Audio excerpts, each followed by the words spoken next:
네, 집권 여당인 더불어민주당이 새 원내 사령탑을 선출합니다. 네, 우원식, 제가 홍영표 두 끝에 후보가 경선에 나섰는데요. 섰습니다. 지금부터 두 후보의 정견 발표 제가 함께 집권 들어보시겠습니다. 1년 차 첫 원내대표로 나선 이유는 바로 집권 첫 해가 정권 재창출의 시작이기 때문입니다. 인수위도 없이 출발해서 더욱더 어수선한 첫 해, 조속히 안정적인 집권 기반을 마련하지 못하면 지방선거 승리, 국민 중심 개헌, 총선 승리는 물 건너갑니다. 정권 재창출은 불가능해집니다. 이 험난한 여정의 성패가 집권 첫 해에 달려 있습니다. 우리 당은 지난 10년간 야당이었고 대통령은 인수위도 없이 벌써 일을 시작했습니다. 우리가 또다시 참여정부와 열린우리당 때처럼 국정을 운영해서는 안 될 것입니다. 17대 국회 당시에 국정과제, 대야협상, 당청 관계 설정에서 많은 갈등이 있었고 그보다 더 큰 문제는 갈등이 외부로 표출돼서 국민들이 불안해했습니다. 얼마나 힘들었던 정권 교체였습니까? 결코 반복해서는 안 됩니다.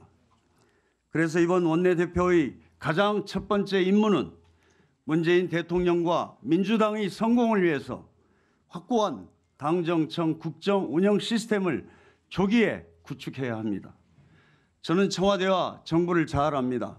청와대는 물론 국무총리실 재정경제부에서 일했던 경험을 살려 당정청 국정운영 시스템을 조기에 구축하겠습니다. 그러나 당과 청와대는 수평적 동반자 관계가 되어야 한다는 것을 결코 잊지 않겠습니다. 청와대 눈치 보고 정부 변호하는 여당이 아니라 제도화된 당정협의를 통해 의원님들이 국정 운영의 주체가 되도록 만들겠습니다. 당이 성공해야 대통령이 성공합니다. 우리 민주당이 중심이 돼서 당정청을 이끌어야 모두의 성공이 가능합니다. 대선 승리의 주역인 의원님들이 정권 승리의 견인차가 되어주십시오. 모두의 성공엔 의원님들이 가장 중요합니다.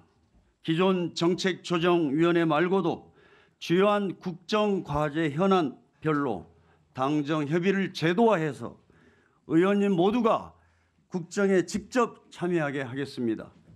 의원님들이 가지고 있는 국정 철학과 가치가 반드시 국정 운영에 반영되도록 하겠습니다. 핵심적인 국정 과제는 당에서 주도하겠습니다. 문재인 정부의 제1과제 일자리 정책, 일자리 위원회 설립이 첫 지시였고 인천공항 비정규직 제로시대 선언이 첫 외부 일정이었습니다. 앞으로도 최저임금 1만 원 시대를 위한 내년도 최저임금 결정, 근로시간 단축 특별 조치 등이 차질 없이 추진되어야 합니다. 검찰개혁, 재벌, 방송, 정치개혁 등 산적한 국정과제들도 청와대 결정에 따르는 것이 아니라 우리가 주도해 나가야 합니다. 그 역할을 의원님들이 해 주십시오. 특히 원로 중진 의원님들의 역할이 정말 큽니다.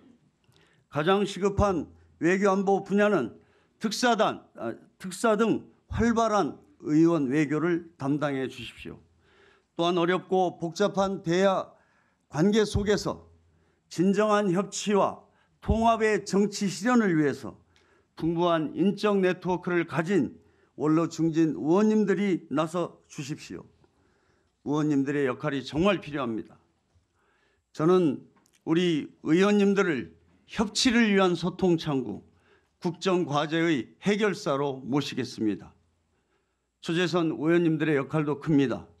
원내 부대표단을 개헌, 일자리 정책 등 주요 국정과제와 경제, 교육, 민생 등 분야별 책임제로 운영하겠습니다. 100년 대계를 새로 짜는 개헌은 국회가 주도해서 내년 지방선거까지 마무리 지어야 합니다.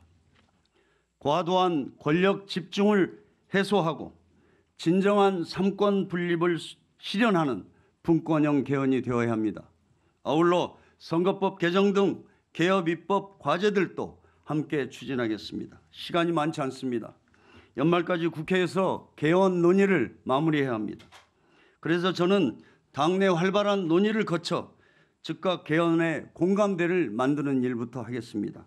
개헌특위를 정기국회와 겹치지 않도록 늦어도 7월에는 다시 가동시키도록 하겠습니다.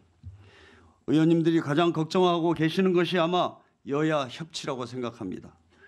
저는 해방 이후 최초의 대공장 투쟁이었던 1985년 대우자동차 노사협상에서 김우중 회장과 극적인 협상으로 파국을 돌파했던 노동자 대표였습니다.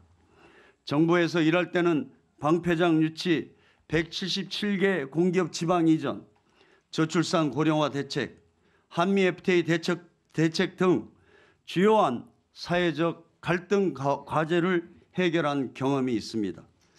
여야 협상의 가장 큰 핵심은 야당에 무엇을 얼마나 줄 수 있느냐는 결정하는 것입니다. 대화와 타협은 말로만 되지 않을 것입니다. 기브 앤 테이크, 야당에게 줄 수 있는 것이 가능해야 합니다. 결국 대야 협상 열쇠는 청와대와 당청 협의를 통해 야당에게 무엇을 얼마나 줄 수 있는지를 결정하는 것입니다. 그 일은 제가 더 잘할 자신이 있습니다. 새로운 민주정부의 성공, 그 길을 가기 위해 대화와 타협, 필요하다면 정말 과감하게 양보하고 통 크게 타협하겠습니다. 설령 청와대가 반대하는 사안이라도 의원님들이 결정한다면 청와대와 긴밀한 팀워크로 때로는 압박을 통해서 대야 협상 카드를 만들어내겠습니다. 대야 협상에서 중요한 것이 있습니다. 바로 당이 협상 창구, 정권을 갖는 것입니다. 야당은 여당과 대화가 막히면 언제나 청와대를 찾습니다. 그렇다고 청와대가 타협하고 당이 뒷바라지나 하는 일은 결코 하지 않겠습니다. 이번 선거 과정에서 저는 많은 동료 의원님들을 만났습니다. 제 자신을 성찰하는 너무나 좋은 계기였습니다.